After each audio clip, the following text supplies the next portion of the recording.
कभी कभी ये होता है कि अल्लाह मुझे क्यों यहाँ पैदा किया, कभी कभी ऐसा ज़हन में आता है।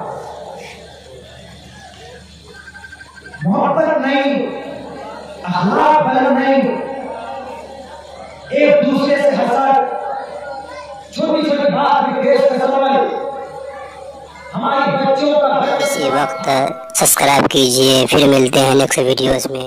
कभी कभी ये होता है कि अल्लाह मुझे क्यों यहाँ पैदा किया, कभी कभी ऐसा ज़हन में आता है। मोहब्बत नहीं, अखलाक बुलंद नहीं, एक दूसरे से हसद, छोटी छोटी बात भी केस का सवाल, हमारे बच्चों का बड़ों के साथ भाग जाना, कोई तरक्की कर रहा तो प्रिंट डाउन, मौलाना अब्दुल्ला से क्यों कर रहा, पीछे देखो क्या है, फेसबुक में ये लिखो वो लिखो, एक दूसरे के खिलाफ चुगलखोरी गीबत, एक दूसरों के हाथों का नाजायज कब्जा करना, मेरे ख्याल से कोई ऐसी बुराई नहीं है जो हमारे सीमांचल में नहीं पाई जाती। दीनदार करते भी है नफरत एक दूसरे के लिए। मेरे भाइयों मेरे मुसलमानों, ये चीज बिल्कुल बिल्कुल नहीं होनी चाहिए। और खुसूसन जवानों से मुखातिब होकर कहूंगा, हमारे नौजवान अपनी जिंदगी के अंदर इख्तिलाफ पैदा करो। हमारे बूढ़े बुजुर्ग जो थे तो नस्ल जा रही है, लेकिन आने वाला नस्ल, आने वाला टाइम बहुत खराब होने वाला। सन 2024 में देखिएगा, मौजूदा सरकार का सन 2024 में रही तो इस देश के अंदर सबसे पहले नंबर पर यकसा सिविल कोड नाफिज किया गया है। यूनिफॉर्म सिविल कोड, आपके क्या है यूनिफॉर्म सिविल कोड? ये सियासी बातें नहीं, उलमा नहीं बयान करते हैं, लेकिन ये चीज बयान करने की बहुत कम बयान करते हैं। जिन जिनको पता है उनको बयान करना चाहिए। यकसा सिविल कोड का मतलब CAA हो ही गया है, लेकिन यकसा सिविल कोड भी नाफिज होने वाला। यकसा सिविल कोड मतलब एक देश एक विधान, एक देश एक कानून। शादी मर्जी से नहीं कर सकते, इबादत मर्जी से नहीं कर पाए, बल्कि कानून जो तय करेगा आप वही कर पाए। टोपी कानून इजाजत दे तो पहन पाए, अजान इजाजत दे, बल्कि कानून है। आजकल हम लोग निकाह पढ़ते हैं तो काजी साहब को बुलाते हैं, निकाह पढ़ते हैं, लेकिन अगर ये कानून बन जाता है तो कानून में जो पास होगा कि नहीं अग्नि के बेटे का निकाह पढ़ेंगे, तो तमाम मुसलमानों को शादी के मंडप पर काजी साहब को नहीं, वो पंडित जी को बुलाकर निकाह पढ़ाना होगा। स्वाहा स्वाहा मंत्र पढ़े, ओम मंगलम स्वाहा, ओम गुरु स्वाहा, ओम देवस्य स्वाहा, ओम भूर्भुवः स्वाहा, वो पढ़े। उसके बाद खुदा खत्म, अल्हम्दुलिल्लाह व नस्तईनुहु, एक काम। इसलिए मुसलमान अल्लाह से दुआ करो कि अल्लाह जिस हाल में भी है इससे बेहतर तरफ हम लोगों को बनाए और हम लोगों को ताकत देकर आवाज करवाए। मैं आपसे बोल रहा हूं, बहुत ज्यादा दिनों तक मेरी जुबान को नहीं ये लोग बोलने देंगे। मुझे पूरी तैयारी है, 35 उलमा की लिस्ट तैयार है, लोकसभा में चर्चा होगा कि भारत में मुस्लिम माइनॉरिटी में ये मौलाना ये मौलाना ये मौलाना, कोई भी चीज अगर पास की जाती है, कोई कानून बनता है तो उसकी निगेटिव पहलू को लोगों के सामने रखते हैं।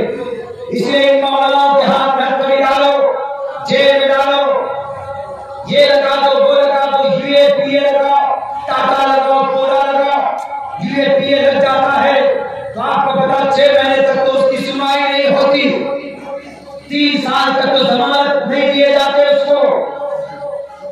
UAPA लगने के बाद मौलाना तलीम साहब अंदर है, मुफ्ती अब्दुल समीर साहब अंदर है, शेख मौलाना अब्दुल रहमान कच्ची अंदर है, कोई गुनाह है इन लोगों का, लेकिन नहीं, धर्म के अच्छाई को लोगों के सामने रखते थे तो इन लोगों के हाथ में हथकड़ी डालकर अंदर डाल दिया जाता।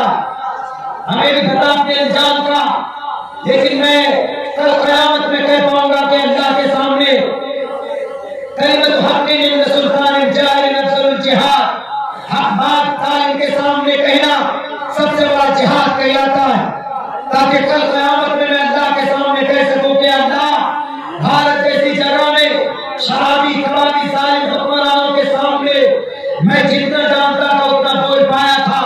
अल्लाह कहेगा कि तुम बोल सकते थे, कानून ने तुमको मना नहीं किया था।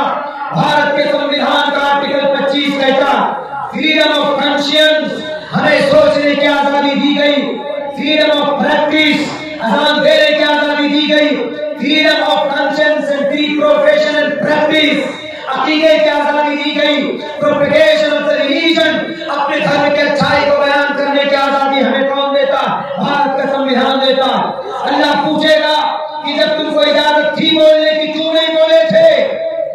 क्यों नहीं बोले थे? तब तो हम वहां पर गर्दन ऊंची करके कह पाएंगे कि अल्लाह, जलसों में जाकर बोलता था, नहीं डरे हम किसी सीएम से, नहीं डरे हम किसी मंत्री से, नहीं डरे हम किसी से जो कि हाथ में गंदी राजनीति होती है, लेकिन जो कि हाथ में अब्दुल्ला सालिम 3 साल पहले खड़ा हुआ था एक फर्द को लेकर।